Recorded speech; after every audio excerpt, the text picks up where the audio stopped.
She stood alone in the empty house, its walls sagging under the weight of silence. The mirrors she had once polished now bore cracks, splintering her reflection into a dozen strangers. The treasures she'd hoarded lay scattered, dulled by time. Her hands trembled as she traced the edges of a golden trinket, a symbol of victories won by climbing over others. She had taken much, but the cost had hollowed her. Outside, the sky was fading, the last light slipping into shadow. A knock echoed at the door. When she opened it, a wanderer stood there, his face weathered by long roads. He held nothing but a staff and a quiet gaze.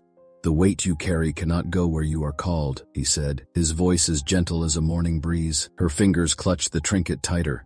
"What do I do?" she whispered. "Leave it all," he said. "The dead cannot follow, neither can the chains you've made." She thought of the faces she'd stepped on to climb higher, the fleeting loves she'd used to fill the void, the empty promises of things that faded in her hands. The guilt, the restless hunger, they clung to her like shadows. She stepped back inside and lit a flame, feeding it the relics of her past, the trinkets, the letters, even the mirrors. The fire rose, greedy and bright, consuming everything until the house collapsed into ashes. When dawn broke, she stood barefoot in the soot, lighter than she had ever felt. She turned toward the horizon, where the air smelled of new grass and open fields. The road stretched before her, unmarked and waiting. She walked forward, carrying nothing but hope. Behind her, the wind scattered the ashes. Before her, the horizon gleamed.